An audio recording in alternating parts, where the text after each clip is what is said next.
Hey guys, কী অবস্থা? So আজকে একটা জুসের রিভিউ করব।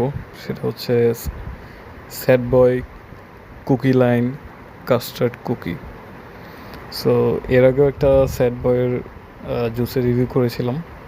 সো এইটা হচ্ছে আরেকটা, এটার নাম custard cookie dessert flavour. So দেখতে পাচ্ছেন আমরা অলরেডি এটা রিফিল করে রেখেছি কুমিও ডিভাইসে, কুমিও থর জি লাইট।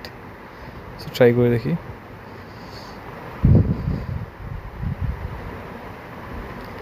সো এইটার সম্পর্কে যদি বলতে চাই, আই উড সে যে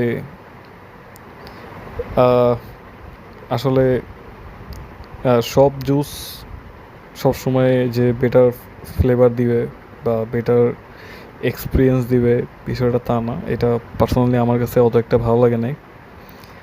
আর আমি সবাইকে সাজেস্ট করবো যে আপনারা আসলে দোকানদারদের কথা শুনে বা তারা যেটা বারবার রিকমেন্ড করবে বেশি বেশি অনেক ভালো বলে সেল করতে ট্রাই করবে, তাদের কথায় আসলে ইনফ্লুয়েন্স হয়ে কিনবেন না জুস। কারণ আমরা বাংলাদেশে অনেক টাকা দিয়ে একটা জুস কিনি, সল্টনিক বিশেষ করে প্রায় 1600 টাকা। সো টেস্ট বারের সাথে না গেলে আসলে সেই জুসগুলো খেয়ে আসলে মানে ভালো লাগে না।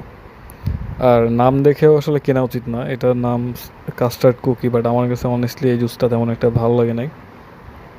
আমি আসলে এই দোকানদারের ইনফ্লুয়েন্সেই নেওয়া, বাট অ্যাকচুয়ালি এটা আসলে আমার কাছে খুব একটা অর্থিত লাগে না, আমি কাউকে সাজেস্ট করবো না। আর এটা হচ্ছে আমার পার্সোনাল এক্সপিরিয়েন্স। সো একটু দেখে শুনে যাচাই করে আপনারা যেগুলো খেয়ে অভ্যস্ত ওই ধরনের জুসই নেওয়ার ট্রাই করবেন।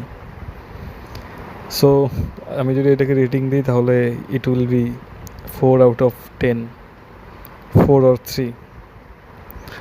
সো স্যাড বয় আসলে আমাকে সেট করে দিল, আমি এর থেকে বেশি রেটিং দিতে পারলাম না। So that's it, thanks for watching.